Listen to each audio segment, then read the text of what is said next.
오늘은 오랜만에 GS건설에 대해서 다시 다뤄보도록 하겠습니다. 인천 검단 사고 때 이렇게 개파락을 하고 난 다음에 아직까지 주가 회복을 못하고 있습니다. 참으로 좀 안타까운 것 같아요. 개인적으로는 이렇게 좀 큰 사고가 나타나면 주가 회복이 좀 굉장히 힘들다고 생각을 하고 있습니다. 좀 오랜 시간이 걸릴 것 같아요. 이렇게 주가가 빠진 거는 당연히 실적이 악화될 것이라고 전망이 되고 있기 때문이죠. 이번 2분기 때 GS건설의 영업이익 전망치는 마이너스 3,500억이 찍힐 것이라고 전망이 되고 있습니다. 원래 직전 분기에는 1,600억, 그리고 그 직전 분기에는 한 1,112억, 또 그 전에는 1,250억, 보통적으로는 한 1,000억 정도의 이상의 영업이익이 찍혔는데, 이번에는 평소보다 마이너스 5천억 정도가 찍힐 것이라고 전망이 되고 있어요. 왜냐하면 이번 충당금 규모가 GS건설 입장에서 5,500억 정도 쌓일 것이라고 예상을 했었기 때문에 이번 2분기 때 모든 충당금을 쌓고 아마 빅베스식으로 좀 넘어가지 않을까, 이렇게 증권사들은 전망을 하고 있는 것 같아요. 그래서 올해 실적 같은 경우도 75억, 아니죠? 750억이죠. 그래서 좀 별로 안 좋을 것이라고 생각이 들고 있습니다. 영업이익률도 0.5%면 좀 많이 안 좋은 것 같아요. 그래도 다행인 점은 이번 2분기 다음 3분기는 그래도 1430억으로 다시금 정상화될 것이라고 일단 유한타 증권에서는 전망을 하고 있습니다. 신한투자증권에서도 당연히 실적 전망을 하향 조절했습니다. 원래 변경 전에는 2023년 실적이 영업이익 기준으로 6,750억 전망을 했는데 이번 인천 검다 사고 이후로는 840억까지 줄어들었습니다. 마이너스 87.5%까지 조정을 한 상태예요. 23년도 뿐만이 아니라 24년도 실적도 하향 조절을 했습니다. 그래서 요점을 봤을 때는 좀 많이 안 좋다라고 보시면 될 것 같아요. 근데 모든 건설사들이 안 좋냐? 또 그거는 아니거든요. 현대건설 같은 경우는 23년 2분기 실적이 영업이익 기준으로 2,060억 찍힐 것이라고 전망이 들고 있습니다. YOY 전년 대비로는 한 17.5% 상승할 것이라고 예상이 들고 있고, 컨센서스 대비에서도 6% 정도 어닝 서프라이즈가 나올 것이라 이렇게 유한타증권에서는 전망을 하고 있습니다. 대우건설도 마찬가지로 전년도 대비해서 140% 실적이 굉장히 좋을 것이라고 생각이 들고 있고, 컨센서스 대비해서도 21% 상승할 것이라고 보고 있습니다. DLNC 같은 경우는 좀 실적 전망이 좀 안 좋은 것 같아요. 그래도 삼성 엔지니어링도 좀 전반적으로 좋은 실적 흐름이 나타날 것이라고 예상이 들고 있어요. GS건설만 이번에 실적이 좀 대폭 안 좋을 것이다 라고 보고 있으니까, 만약에 이번 인천 검단 사고가 아니었다면 다른 건설사처럼 좀 실적이 그래도 선방을 하지 않았겠냐라는 생각도 좀 들고 있는 것 같아요. 그래도 이 부분은 조금 기대를 해볼 수 있는 게 향후 충당금 환입이 될 수도 있습니다. 왜냐하면 발주처인 LH를 비롯해서 이번 인천 검다 사고 때 공동시공사 동부건설이랑 대부건설이랑도 책임 소재랑 나중에 비용을 어떻게 분배할 것이냐, 이런 이야기가 나타나고 있거든요. 그래서 이렇게 됐을 때 5,500억 충당금을 쌓고 난 다음에 이게 환입이 될 수도 있습니다. 그러면 영업이익 쪽으로 좀 다시금 회복을 할 수도 있으니까 이 부분은 좀 지켜봐야 될 것 같아요. 그래도 좀 걱정스러운 점은 지금 83곳에 대해서 추가적으로 전수조사가 일어나고 있죠. 이 점검 결과를 8월 중순에 발표한다고 합니다. 근데 지금까지 조사한 바로는 지적된 사항이 총 48건이라고 합니다. 안전 문제가 18건, 시공 불량이 17건, 품질 문제가 17건 정도 적발이 됐다고 하는데, 이것 때문에 추가적으로 매출 원가가 올라갈 것 같기는 합니다. 그래도 인천 검단 사고처럼 그렇게 큰 이슈는 나타나지 않을 것 같아요. 왜냐하면 지금까지 봤을 때는 지지대가 빠져 강풍의 난간이 흔들릴 가능성, 그리고 누수 가능성, 이런 이야기가 나타나고 있지만 뒤에를 보면 과태료 처분이랑 시정 조치를 내렸다고 합니다.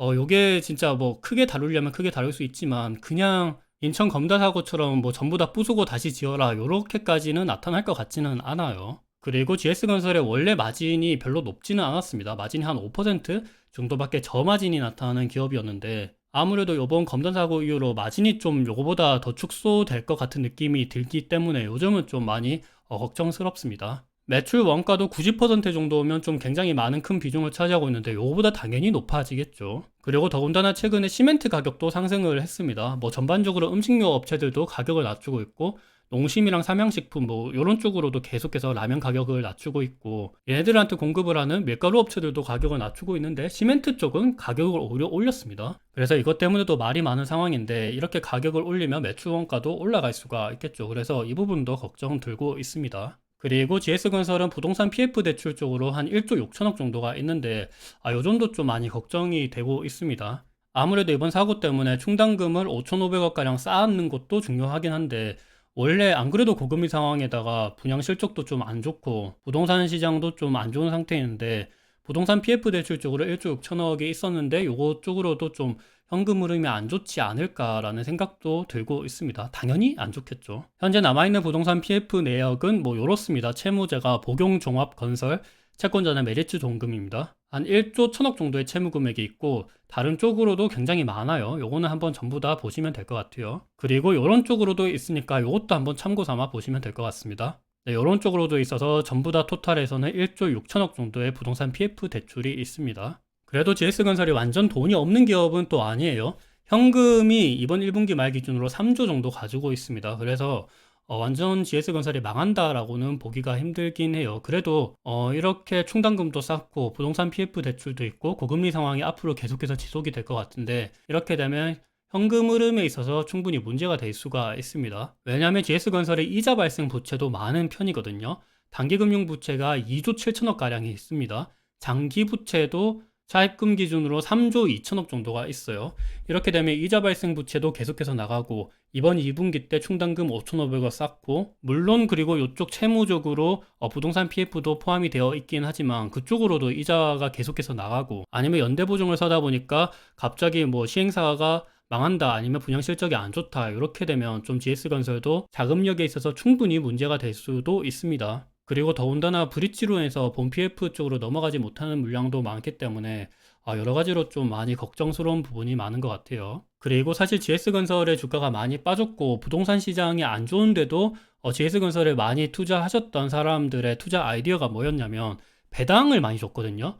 올해 기준으로는 1,100원이 예상이 되고 있는데 배당 수익률이 거의 한 9% 예상이 되고 있어요. 1년에 9%면 GS건설의 주가가 많이 못 오르더라도 1년에 9% 정도 확정적으로 수익이 나타나니까 그래도 버틸만 했었거든요. 근데 말씀드렸던 것처럼 충당금도 있고 부동산 PF도 있고 만약에 부동산 시장이 회복을 못한다면 현금 흐름에 있어서 계속해서 문제가 생길 수 있으면 혹시 배당 컷이 나타날 수도 있지 않을까라는 걱정도 들고 있습니다. 이렇게 GS건설처럼 고배당주 같은 경우는 배당 컷 이슈가 조금만 나타난다 그러더라도 진짜 갑자기 주가가 급락을 할 수도 있기 때문에 요 점은 좀 많이 걱정을 하셔서 투자를 해야 될 것 같습니다. HD 현대산업개발 같은 경우도 요때 사고가 나타난 후로는 그렇게까지 주가 회복을 못하고 있습니다. 계속해서 기다가 최근 들어서 뭐 조금 올랐다가 이제 또 GS건설 건설 쪽으로 좀 안 좋다 보니까 다시금 주가가 떨어졌다가 옆으로 지금은 기고 있습니다. 기간으로 따져보자면 거의 한 1년 반 동안 주가가 옆으로 기고 있는데